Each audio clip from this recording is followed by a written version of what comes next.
Décès de l'évêque émérite Monseigneur Mosengo Passigna et son héritage pour la République démocratique du Congo. Quelle gouvernance pour la paix, développement et stabilisation des institutions au pays de Patrice Emery Lumumba. On en parle, mesdames et messieurs, fidèles téléspectateurs des canaux Congo à télévision. Bienvenue à votre émission Zoom qui reçoit pour vous ces jours monsieur Kédric Chirouza.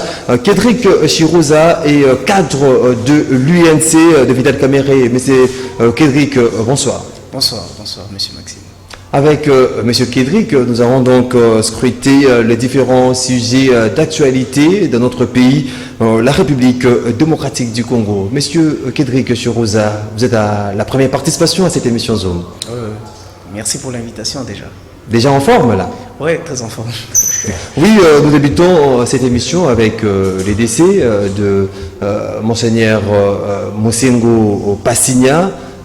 Quel héritage ou quel souvenir en termes de parcours, de œuvres ou des empreintes de Laurent Mosengo Passigna que vous pouvez dévoiler à ce jour? Vous savez, on est en train de parler d'un grand homme, Laurent Mosengo Passigna. C'est un icône pour ce pays. Il a laissé beaucoup d'empreintes et j'estime que ces traces seront indélébiles pendant des siècles. Il a combattu le bon combat. Il a lutté pour que le droit de tout un chacun soit respecté. Il a tout fait contre vents et marées pour que nous puissions avoir un état de droit. Même si nous ne sommes pas encore arrivés totalement, je pense que nous sommes en droit d'y arriver. Est-ce que son combat a obtenu gain de cause parce qu'il a combattu contre la pauvreté, il a voulu l'instauration d'un véritable état de droit dans notre République démocratique du Congo, une justice impartiale. Est-ce que cela est fait? Bon, concernant l'état de droit, nous ne sommes pas encore totalement arrivés, pas totalement, mais nous sommes en voie d'y arriver. Et aussi, contre la famine, vous savez que jusque-là, rien n'est encore vraiment fait. Le président Félix Tshisekedi avait dit qu'il va essayer de se concentrer sur le social. Nous attendons les œuvres. Mais je pense que Laurent Mosengo Passigna, le cardinal, a fait sa part. Il a fait sa part, il avait son temps à vivre sur terre. Il a combattu, il a lutté pour que nous puissions avoir au moins les bases pour ce que nous devons faire demain. Il a orienté. Il a voulu que l'évangile aille au-delà de l'église, que la politique s'inspire de l'évangile pour pouvoir mieux faire les choses. Et je pense que ça, nous devons garder comme héritage.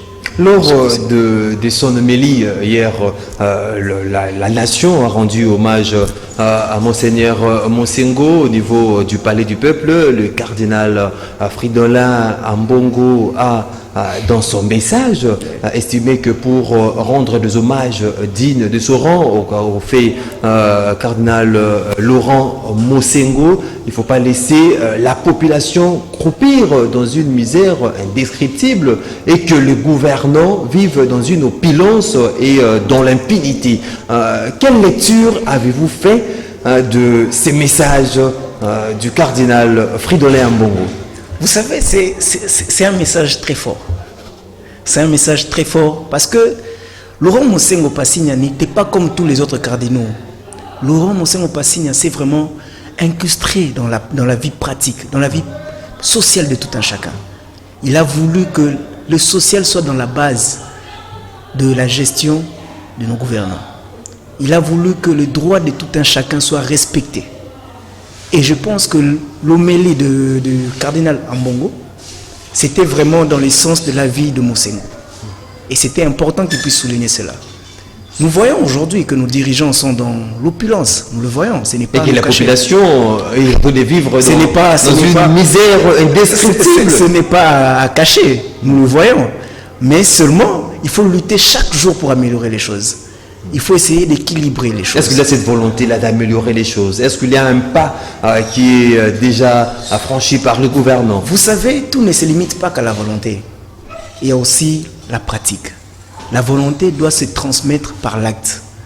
Nous devons passer dans les actions. Nous pouvons bien avoir la volonté.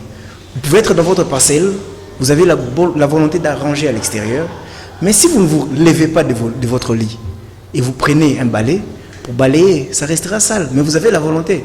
Nous devons quitter cette étape de volonté pour pouvoir passer aux actions. Mais non. Donc passer aux actions, être pragmatique. Pragmatique, voilà. Et non c'est limité dans des discours. Non. Ça, c'est une qualité de politique, les discours, sans pour autant passer à l'acte. Non, mais je pense que c'est au contraire, c'est un défaut. Je préfère un politique qui fait beaucoup plus d'actes et qui n'est pas trop dans la parole, plutôt qu'un politique qui est plus dans la parole et pas dans l'acte. C'est un défaut au contraire. Laurent Mosengo est parti. Est-ce qu'aujourd'hui, on peut déclarer avec toute modestie que sa relève est assurée? Bon, oui, hein? Oui, parce qu'il a laissé des bons élèves. Nous autres, là, nous sommes ses élèves. Nous avons appris beaucoup de Mosengo et nous pensons que nous allons assurer la relève demain. Comme le cardinal Fridolin Ambongo est en train d'assurer. Par exemple. Et donc, Laurent Mosengo peut se reposer tranquillement. Mosengo n'a pas inspiré. Peut se reposer en paix. Non, il n'a pas inspiré que la RDC. Dans son combat, il a inspiré l'Afrique centrale, il a inspiré l'Afrique tout entière. Et je pense que c'est important que nous puissions retenir ça. La relève sera bien sûr assurée. Mais il ne faut pas s'inquiéter là. Non, il ne faut pas s'inquiéter. Si les choses ne sont pas faites dans l'ordre, si les choses ne sont pas faites dans le droit, il y aura des gens qui vont s'élever et qui vont parler même au péril de leur vie. Et la relève, je vous rassure que ça sera vraiment assuré. Mesdames et messieurs, pour rappel, je reçois pour vous ces jours Kédrick Chirouza, qui est cadre de l'UNC. Lorsqu'on parle de l'UNC, on voit directement votre président, qui est Vital Kamerhe. Où en sommes-nous procès 100 jours, Vital Kamerhe condamné lors du premier degré à 20 ans de prison, second degré à 13 ans de prison. Mais finalement, on se rend compte qu'au niveau de l'UNC, vous n'acceptez toujours pas cette condamnation. Vous savez, ce procès fait rire et pleurer en même temps. Pourquoi faire rire? Parce que nous nous rendons compte que la procédure a été biaisée. Procédure judiciaire, rien n'a été respecté. Mais ça fait pleurer parce que ça fait souffrir un homme, sa famille biologique et sa famille politique, ainsi que ses sympathisants. Vous savez, l'UNC n'est pas encore à mesure d'accepter cela. Pourquoi? Parce que nous savons tous que lorsque vous êtes accusé de meurtre, par exemple, nous devons avoir un cadavre. Je ne peux pas venir, par exemple, au parquet, vous trouvez, parquet de la Gombe, et on me dit, non, vous savez que Maxime a tué quelqu'un. Et je viens, je dis, bon, ok, d'accord, condamnation, ok, d'accord. Mais où est le meurtre? Ou non, nous pensons qu'il pouvait tuer. Non. Ça, c'est un problème. Et c'est de la même manière qu'en pénal, on parle de détournement. Mais les juges se sont basés sur le fait avant d'incriminer. Quel fait, par exemple? Parce qu'en matière de détournement, il faut que nous puissions avoir... On n'a pas vu de maison préfabriquée. Vous êtes sûr qu'il n'y a pas de maisons préfabriquées? Vous êtes sûr? Je pourrais même vous envoyer des vidéos, des images de ces maisons-là. Il y a des maisons préfabriquées au Kanchach, il y a des maisons préfabriquées dans des conteneurs, que nous acceptons que ça puisse pourrir comme ça. Monsieur Vital Kamerhe est innocent dans ce procès, dans ce dossier.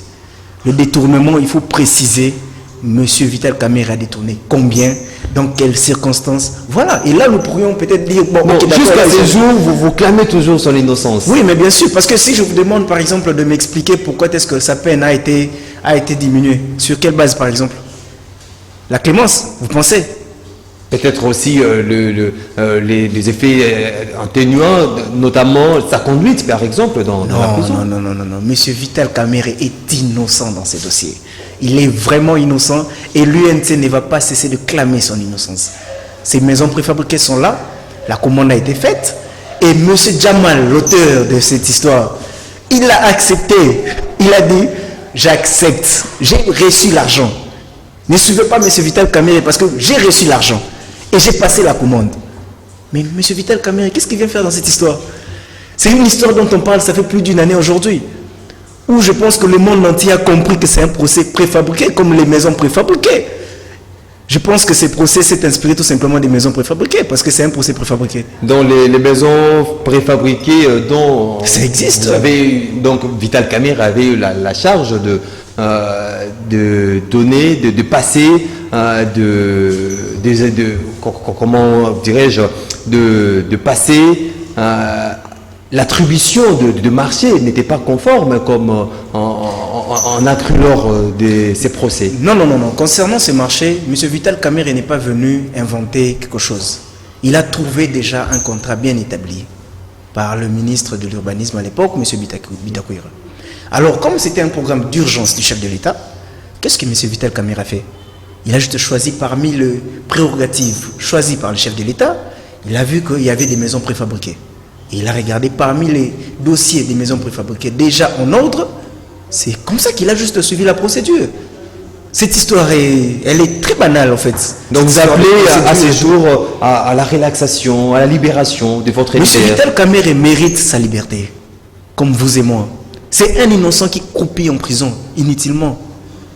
Peut-être pour des calculs que nous ne connaissons pas, mais M. Vital Kamerhe croupit en prison inutilement. À un certain moment, par rapport à l'état de Vital Kamerhe, qui est à la prison de Makala, mais actuellement au centre Nganda pour des soins appropriés, le secrétaire général de votre parti politique, à un moment donné, il a demandé à ce que les différents cadres de l'INC qui sont dans les institutions sèchent d'abord leur participation dans des réunions de l'Union sacrée de la nation.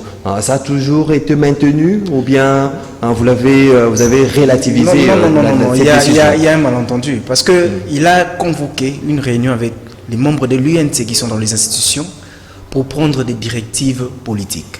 Mais jusque-là, aucune décision n'a été encore publiée et nous attendons de voir comment est-ce que les choses avancent avec le procès de notre leader.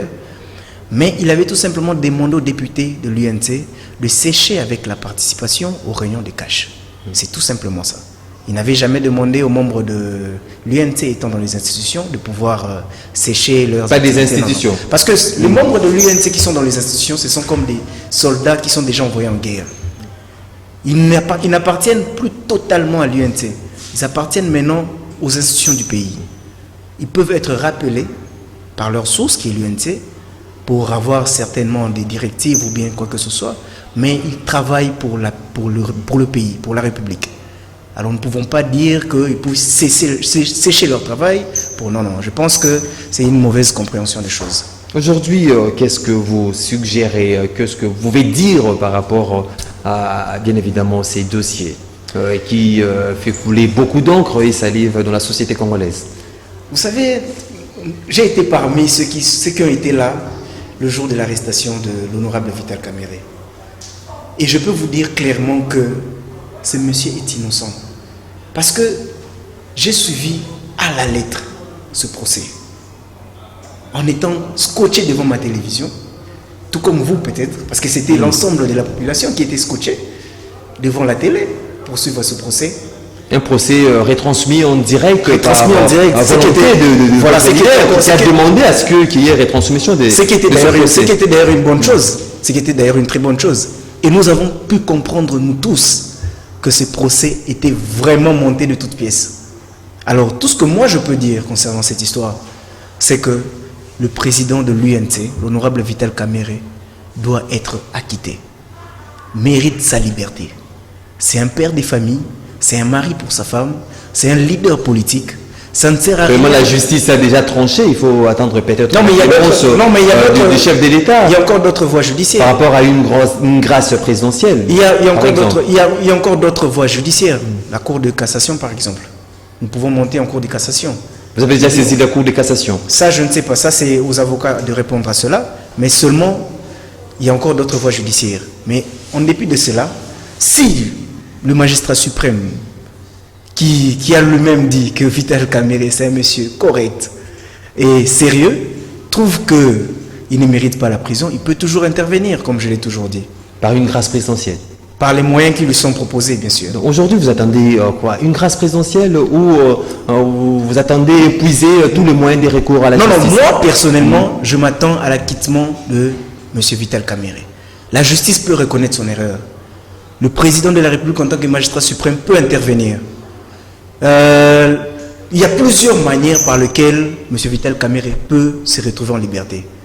Mais seulement, moi, ce que j'attends, c'est sa libération. C'est tout simplement ça.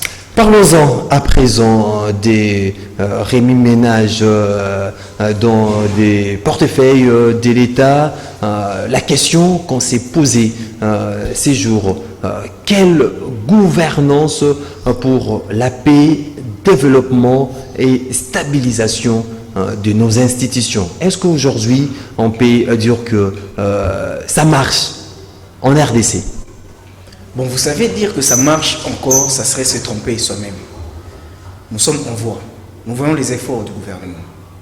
Nous voyons comment est-ce que chaque matin, chaque jour, les choses essaient un peu d'avancer, les mesures sont prises, ceci, cela, mais nous ne sommes pas encore arrivés à la bonne gouvernance, comme tant attendu, au fait. Je pense qu'il y a encore beaucoup à faire, et petit à petit. Ça ne sera pas fait en une année, en 3 mois, en 6 mois, non.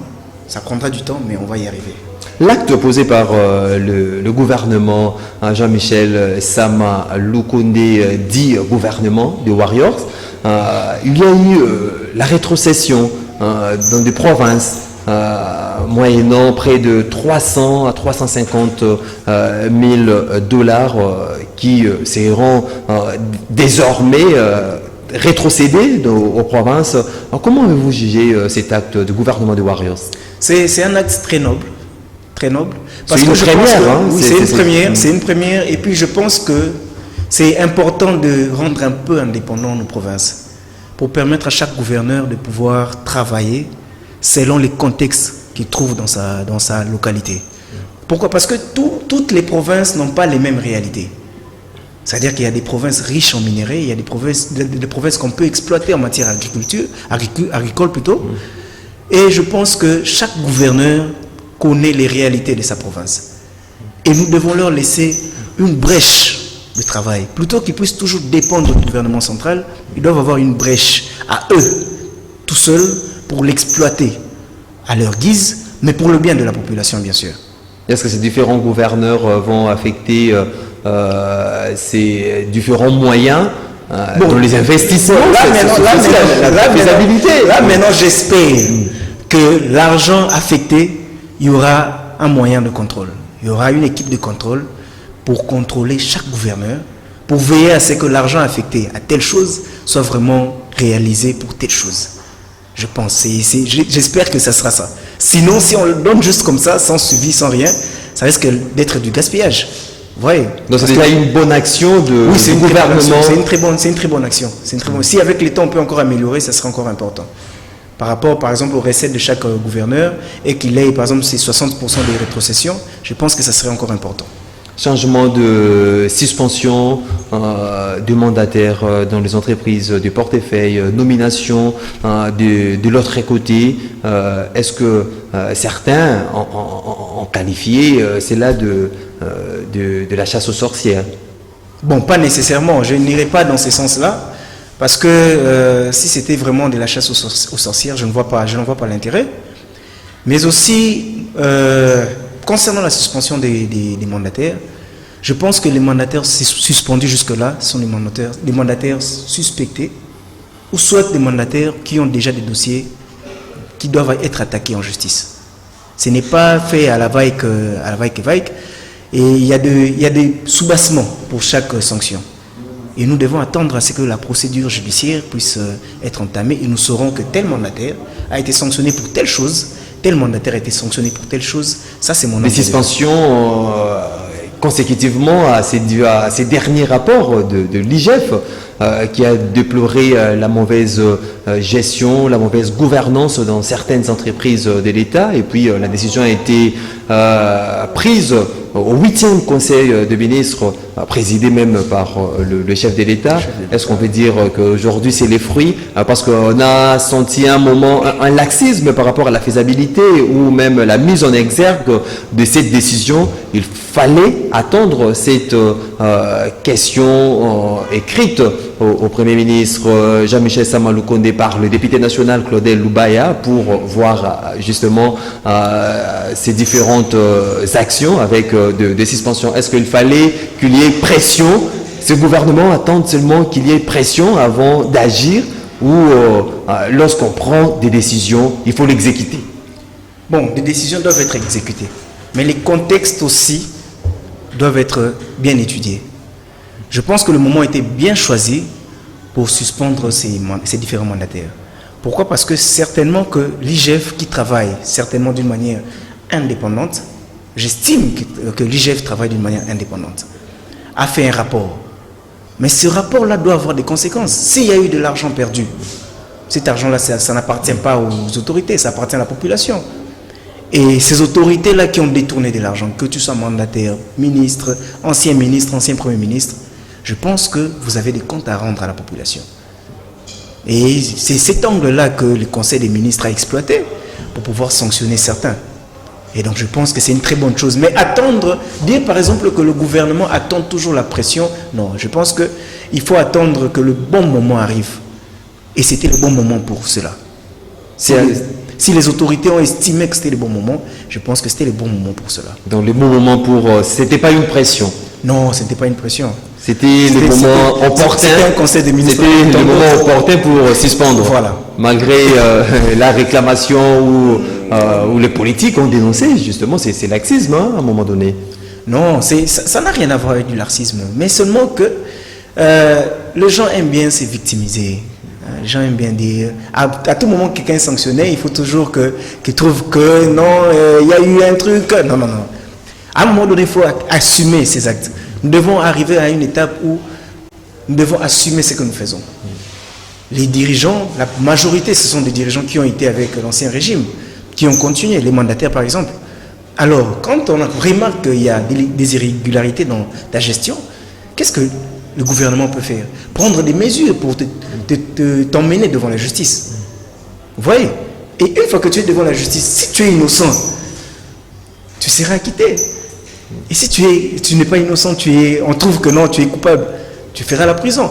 Ça c'est clair. Mais trouver toujours des moyens, des voies et moyens, des mécanismes pour se victimiser, je pense que c'est une très mauvaise manière de faire les choses. La nomination de mandataires dans certaines entreprises du portefeuille de l'État, notamment à la Banque centrale du Congo, avez-vous accueilli cela avec satisfaction ou avec regret? Bon, je pense que c'était avec satisfaction parce que l'équipe qui compose actuellement la Banque centrale du Congo, c'est une équipe des experts en matière bancaire. Et la dame, elle est aussi experte. Elle a travaillé pendant très longtemps au FMI. Et je pense que nous devons juger par rapport aux résultats. Accordons du temps à la nouvelle équipe. Et après, nous pourrons juger, nous pourrons dire si nous sommes satisfaits ou pas. Pour l'instant, observons d'abord. Donc la gouvernance de la RDC, ça se limite dans l'observation. Pour l'instant, accordons du temps aux nouveaux dirigeants. Donc il faut juste observer. Oui, pour l'instant, et le gouvernement et la Banque centrale, tout ça, accordons du temps. Je pense que juger actuellement, c'est précipiter les choses. Ils sont en train de faire des efforts et ce n'est pas en un mois, en 2 mois que nous pourrions voir que non. Non, non. Accordons-leur même 6 mois, 1 année et nous pourrions juger, nous pourrions donner nos avis. Après 1 année ou bien après 6 mois, si vous m'invitez ici, je donnerai un avis clair. Je vous dirai par exemple, non, là ce sont des bêtises, là ça a été bien fait, voilà. Mais pour l'instant, nous pouvons observer. La relation ou les relations entre partenaires au sein de l'Union sacrée pour la nation font-ils qu'il y ait une bonne gouvernance dans notre pays? Vous savez, l'Union sacrée égorge beaucoup de tendances. C'est comme... actuellement, le chef de l'État, il est comme un père de famille. Il a ses enfants. L'Union sacrée dont vous faites partie. On fait partie de l'Union sacrée. Il a ses enfants et chaque enfant a son comportement. Chaque enfant a son tempérament. Ce n'est pas facile de toujours digérer, de toujours gérer tous ces enfants-là. Mais jusque-là, ça va encore. Il y a peut-être l'ensemble qui a essayé de bouger un peu par rapport à la position, par rapport à la loi de Tiani et tout. Mais je pense que jusque-là, ça va. Jusque-là, ça va. Ça ne peut pas, comme je venais de le dire, les éléments qui sont envoyés, les personnes qui sont envoyées dans le gouvernement, doivent apprendre à servir la République et non rester attachés à des règlements de compte et quoi que ce soit. Une fois que vous avez une fonction politique, apprenons à servir vraiment le pays. Oublions d'abord que non, moi je suis, non. Sers le pays en âme et conscience parce que c'est ton pays aussi. Il faut t'acquérir au fait du fait que nous sommes tous Congolais et il y a eu du sang qui a coulé pour que nous puissions arriver là où nous sommes. Aujourd'hui, nous avons un gouvernement issu de l'Union sacrée. Les éléments qui sont dans ce gouvernement-là, nos différents ministres que je respecte beaucoup, doivent apprendre à se détacher d'abord de certaines choses et à travailler vraiment en âme et conscience pour le pays. Mais on parle d'une menace, d'un probable éclatement de cette union sacrée avec justement cette annonce faite par Délice Sanga de la création du Front citoyen anti-glissement, un membre de l'union sacrée. Aujourd'hui, avec ce front, est-ce que les relations ou la situation est au beau fixe au niveau de l'union sacrée? Bon, vous savez, monsieur l'honorable... Les avis ne sont pas convergents. Non, l'honorable Délice Sanga a le droit de donner son avis par rapport à une réalité politique. Et je pense que c'est important de comprendre que nous sommes en démocratie. S'il estime que l'allure où vont les choses, nous risquons d'avoir glissement et qu'il faut intervenir aujourd'hui, il est dans ses droits. Il est dans ses droits, mais cela n'affecte en rien le fonctionnement de l'Union sacrée.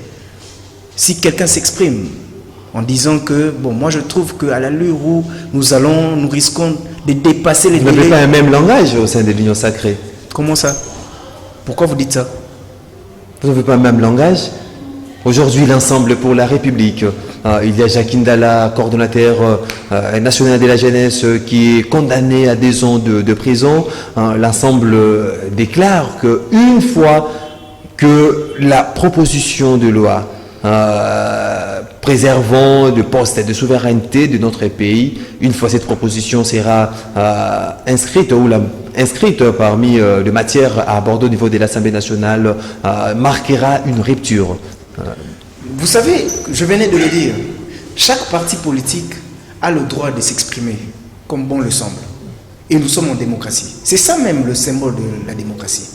Mais seulement, l'Ensemble pour la République, s'il trouve que la loi Tiani ne l'arrange pas et que si c'est inscrit à l'ordre du jour au Parlement, ils doivent partir de l'Union sacrée, c'est à ce moment-là que nous pourrons constater. Mais jusque-là, ce ne sont que des menaces et nous ne pouvons pas commenter sur ça.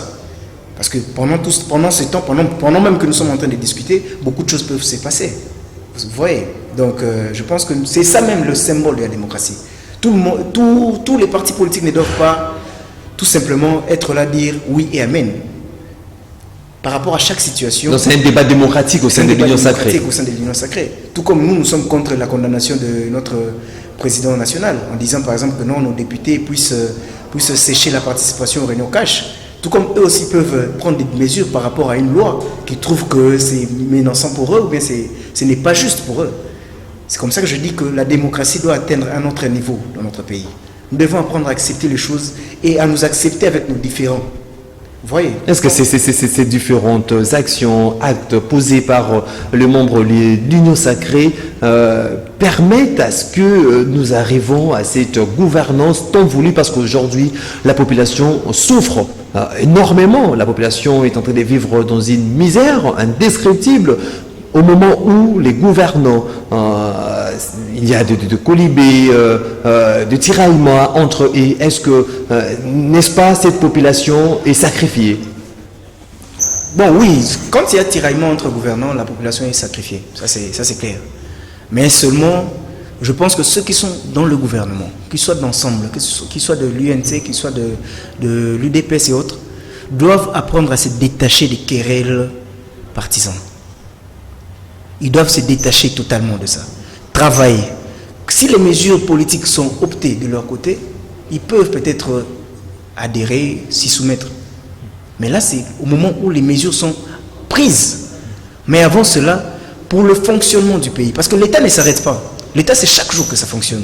pour le fonctionnement du pays, ceux qui sont dans les institutions sont priés. Moi, je leur prie de se détacher vraiment de tout ce qui est querelle interne, au niveau des partis, au niveau des plateformes et autres. De se concentrer d'abord pour le bien de la population. Comme l'a rappelé, bien sûr, le secrétaire général de l'UNC l'autre fois. Il a dit qu'aujourd'hui, les politiques sont devenus sujets de moquerie. Pourquoi? Parce que la politique est devenue un moyen pour mentir, comme vous l'avez dit vous-même, un moyen pour devenir un grand démagogue. Et pourtant, les vrais politiques doivent se concentrer sur le social, sur le bien-être de la population. Et voilà, le CG, l'excellence Billy Kambale, que j'appelle affectueusement Général 5 étoiles, l'a rappelé.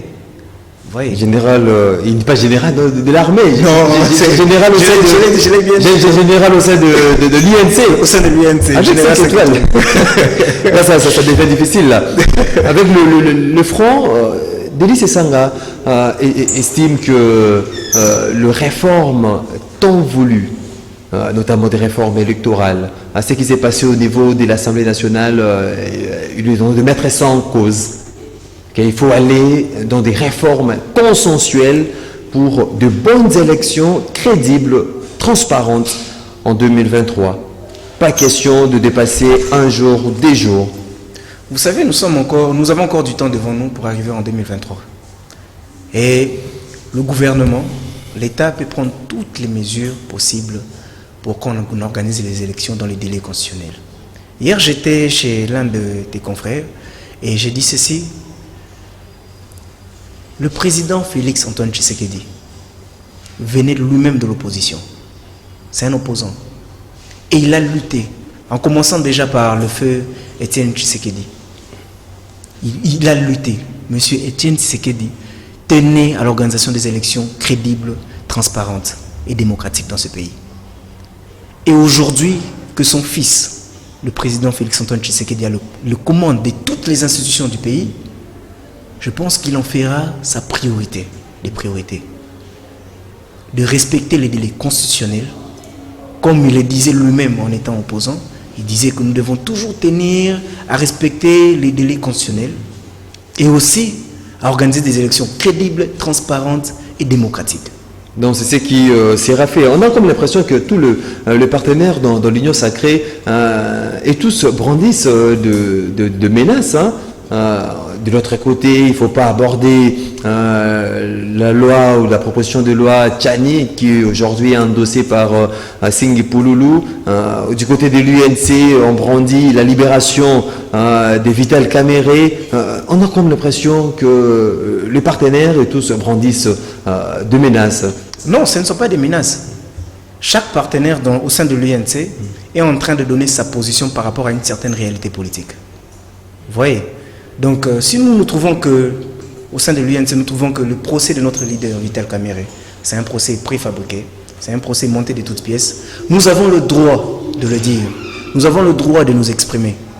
Si ensemble de son côté, il pense que la loi Tchani l'affecte d'une manière ou d'une autre, il a aussi le droit de s'exprimer. Mais ce ne sont pas des menaces. Nous sommes en famille. Et en famille, il y a toujours des différends.